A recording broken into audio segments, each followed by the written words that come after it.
before we enter the breakout rooms, we will have two amazing organisations who have wholeheartedly embraced the pledge and are exercising leadership we need to see in the 21st century within a large-scale organisation. I'm going to introduce you to Geraldine. Geraldine is the Director of Creative Placemaking and Public Programmes at the RSC, a new role created to shape inspirational change with people and make Stratford a better place to live, work, visit and invest. She previously led the Events and Exhibitions Department at the RSC, where she was responsible for changing the company's relationship with artists, audiences and communities. She built daytime visitors to the RSC to 500,000 and led the £4.5 million Swan Wing Capital Project and a series of events to mark the 400th anniversary of Shakespeare's death in 2016. I'm going to introduce right now Geraldine.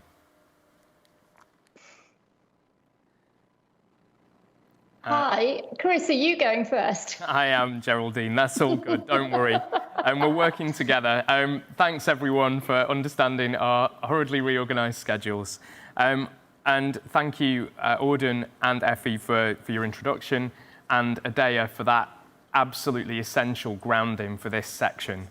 I'm Chris Sudworth, Director of Artistic Programme at Birmingham Hippodrome, and I'm proud to have been a member of the More Than a Moment Working Group since its inception in June 2020. And dialing in, as you heard, we have Geraldine Collinge, Director of Creative Placemaking and Public Programmes at the Royal Shakespeare Company.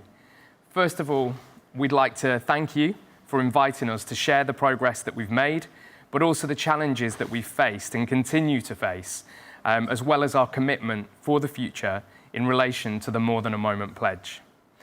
As I'm in the studio and Geraldine is dialing in from the RSC's annual general meeting today, we thought the best format would be a conversation between two people from two very different large organisations in the West Midlands around how we've been able to embrace the pledge rather than doing some kind of formal presentation with slides.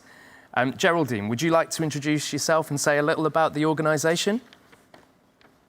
Well, obviously I had a great introduction, so thank you for that. So I won't say that again.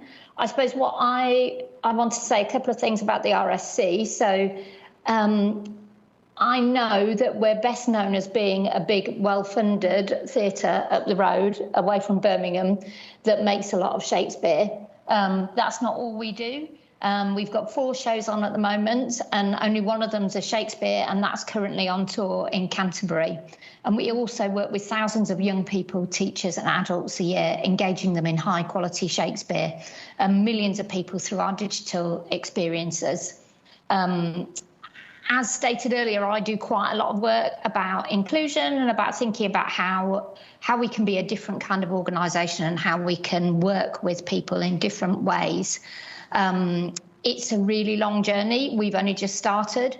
I think the introduction is telling. It's about, millions of pounds invested in buildings, and I'm really struck by the difference to Yard and how stark that is. And then here I am in our offices about to go into our AGM. So I suppose I wanted to start by saying I'm aware of that. I know the place that I come from and the lived experience that I have, and that we've got an awful lot of work to do.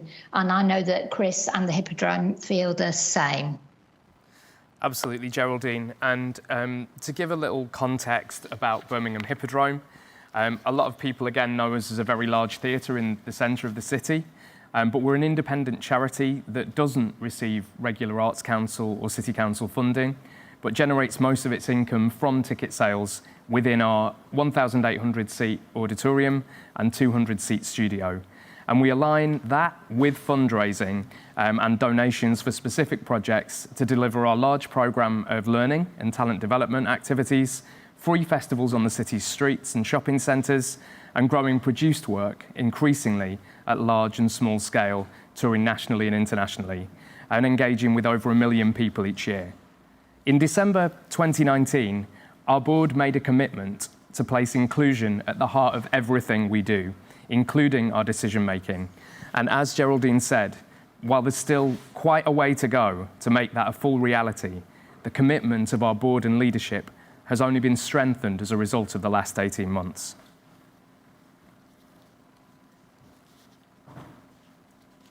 Over to you, Geraldine. Apologies. So I suppose what I wanted to say as well about the change that we want to make is that we've got to do it together. And I think one of the great things about More Than a Moment is that it is a collective, collaborative process and a collaborative piece of work. And that in the West Midlands, we have come together as a region, as artists and organisation.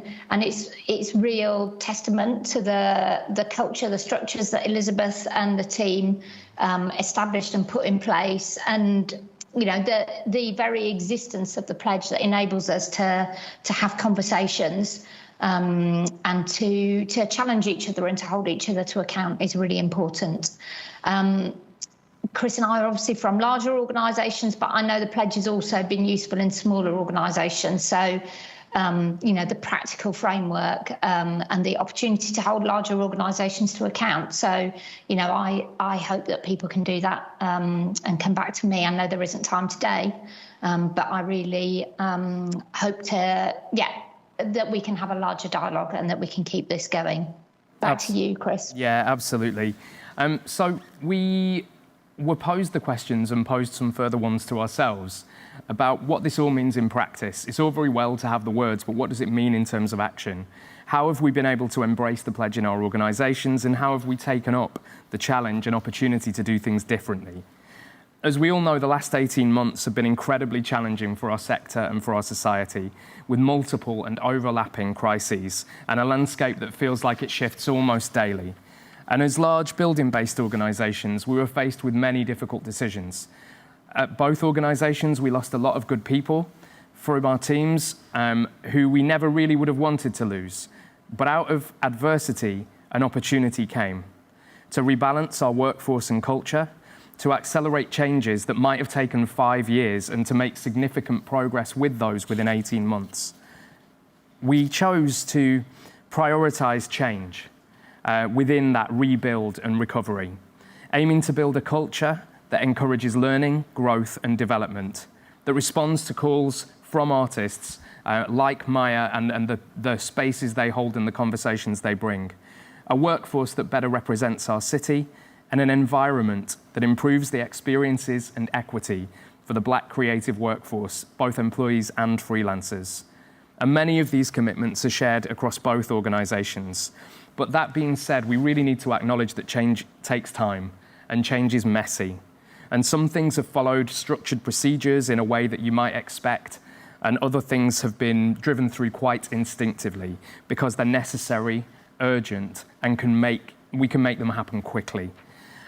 Equally, what has been achieved and what is still to do, it doesn't always fall into kind of these equal, neat spaces. It's not that clear. It's ongoing work. And it'll almost certainly never be done if people were hoping that. But every single step forward, it gives us progress, it increases equity, and it improves those experiences, not just in the arts, but also in society. And it improves our understanding of each other and the way we move forward together. And while the focus absolutely clearly and rightly has been and will continue to be for Black creatives, we believe, as do all of the More Than a Moment team, that these advances are going to benefit all employees and all freelancers. And as we build organisations and leadership teams that are more representative and lead with greater compassion and care and collaboration, well, that's when we'll start to see those things change. So what does it mean in practice? It means that change has to start at the top. And Geraldine, would you tell us a little bit about the changes you've made at the RSC? Yeah, so one of the first things that we've been able to do is to run a recruitment process for 5 new trustees. We had the opportunity that we had a number of trustees, board members whose time as board members was coming up. So it doesn't sound radical, But what we decided to do is to run an open recruitment process for those new trustees. And this was it was a new thing for the RSC to do, to be open to applications from right across the community. And we thought carefully about how we shared the details of the recruitment, where we might want to point it out to people, to encourage people to apply, so that we made sure that we had an amazingly rich pool to be able to recruit from. So we recruited 4 new trustees from ethnically diverse backgrounds and 1 trustee who identifies as disabled. And it's a radical step change in the makeup of our board. And today, the reason that I'm here in Stratford is that, as mentioned at the beginning, it's our AGM, and it's another big step forward in that we're about to appoint Shriti Vadera to be our first female chair and our first chair from an ethnically diverse background. So, this already is making an enormous difference to the engagement and inclusion from the board and from the leadership of the organisation. And I'm so excited about the opportunities and the change that it's going to help us to make through their terms of office. Chris, have you done anything similar at the Hippodrome? Yeah, again, change starting at the top, working from the board. Our board members formed with the senior management from July 2020, our internal inclusion and anti-racism working group, which initially met fortnightly and continues to meet monthly. As soon as the pledge itself was launched, we talked our board and our trustees through every commitment that we were making through our sign up to the pledge. And from that, it was really clear that action needed to be taken in terms of the lived experience within our board if we were to be able to authentically become more representative of and deliver for our city and our region. We really quickly audited the skills and diversity of our existing board members and identified gaps. And within a month, we'd drawn up a really extensive shortlist or long list of highly skilled Black creative professionals and from other sectors to make sure that we addressed those skill and lived experience gaps. And that was one example of immediate, direct, urgent action. And we were successful, thankfully, in the first 2 people that we appointed accepting the invitation to join our board, because we didn't take that as a given. Obviously, board recruitment is only one area. And until organisations of all scales address the makeup of our paid workforces in leadership roles and that within the sector collectively, we're not going to see that systemic and long-term change. And here, both of our organisations have taken quite different approaches, both of which are important in different ways. At the Hippodrome, again, we took the decision to innovate where we could make change quickly, principally around entry-level and mid-career roles and pathways, while a formal review of recruitment policies and process has been taking place. In January 2021, we recruited 3 artistic assistant placements, supported by Birmingham City Council funds and supplemented with our own resources. They were initially short-term placements, but all 3 have had their contracts extended until summer 2022 in the first instance. Crucially, the programme also enabled us to pilot some changes to our recruitment practices more widely, communicating opportunities in a broader way and reaching more deeply into our city's Black and ethnically diverse communities, hosting advanced online information sessions ahead of application deadlines where candidates could meet the panel that was going to interview them and the prospective line managers and get a feel for the culture that they would be working in. The ability, which again, we came back earlier, things don't necessarily sound radical, but when you add the small things together, they can add up to a bigger change. The ability to submit audio and video applications. But perhaps the most notable thing is the introduction of a cohort model. So with them starting together as a group, there was a safety, there was a group and a space where people could share that experience. A pastoral space away from line managers that offered a space for growth, nurture, support and development. And that cohort approach has now been adopted for our new apprentice employees. I was going to say currently in appointment stage, but they've all now been appointed, which is fantastic, to start in November with 8 entry-level roles across the organisation paid at national living wage.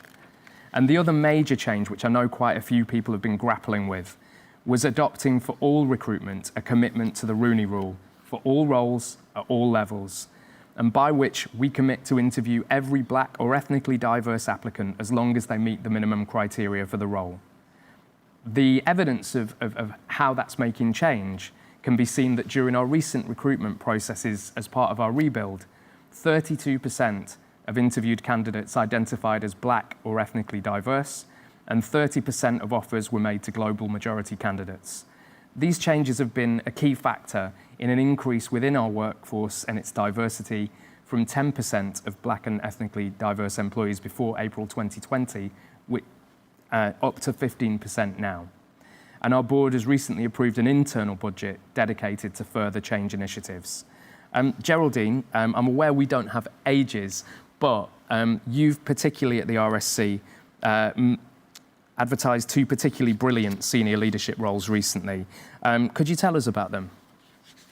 Yeah, we have advertised 2, as Chris says, 2 leadership associates who are going to form part of the senior leadership team to help us in our development of our plan to 2030. That we're also developing with other voices across all of our audiences, communities, groups that we engage with. They're not permanent roles, but it is a really important step change that we're advertising for these roles specifically for people who bring different lived experience. So not exclusively black creatives, but people who've got broad different lived experiences. And the fact that there's 2 roles means hopefully that they together can help us to make real change. We've been, as Chris outlined, we've been careful with our recruitment processes and also thought about how I don't shortlist as someone who comes from my lived experience. I'm involving other people in that and other people also through the recruitment process. Again, we've got a long way to go, but I guess it's interesting to think about where you start making the change. And for us, we really wanted to start making change in the leadership of the organisation so that we could then start to drive it through the rest of the organisation. And that for us, those were the key to making changes, as well as, I suppose, changing the gatekeepers, the people who are making decisions about our work on stage. And, you know, we've just announced that we've got much ado, that we've got a new programme of work that is led by people, by black creatives, them picking the shows, them picking the creatives, it not being led by, people with different lived experience. So, you know, how we're really changing the gatekeepers, we think, is what's going to enable us to make long-term change. Sorry, I freestyled there a bit to try and cut something later. No, it makes complete sense, and it's amazing, the kind of change that's being made. We didn't just want to sit here and say these are the changes that have worked. We also, and we promise these are the last sections now, we wanted to be really upfront about where the challenges have lain for us during this time. And while it is great to be able to share the successes and the stories of change, it hasn't all been smooth sailing. It's essential that we take the time to ensure in any organisation that everyone at all levels acknowledges that this work is not easy and it takes commitment. That everyone understands the changes being made, feels they've got time to explore and question why these changes are so important and why they're so urgent now at a time when the industry is facing so many other difficulties with extremely stretched resources. But it's important to unpick previously held assumptions that people may not even be aware of, and then make sure that people from across the organisations feel empowered to make change happen. Some of the areas that have taken longer to explain away from the board tables and leadership are ensuring confidence and fair implementation and non-tokenistic implementation of the Rooney Rule, interrogating how alternative application formats such as audio and video sit alongside other important initiatives such as anonymous applications and safer recruitment. And other challenges that we're facing that a lot of the sector shares are recruiting a more representative team into the roles that are perceived as non-artistic or non-creative, such as front of house management, technical, IT, even press and communications. And those are sector solutions that we need to look at. Building confidence and knowledge, especially in areas such as language. A crucial element that underpinned all of this work for both of us was around listening and learning. And we both worked with particular providers externally to ourselves to help us interrogate our practice, pose questions, and challenge us to do better. So over to you, Geraldine, to say a little more on that. Yeah, I suppose one of the key things that came quickly to our attention when we were working with Race Reflections on our EDJ and I work over the last year or so was the need to establish independent safe spaces and to review our speaking out policy and to make that a really safe space for people. So alongside the changes in the gatekeepers, that's where we've really focused a lot of our work, as well as training sessions, again, starting at the top of the organisation, but now rolling out to everybody.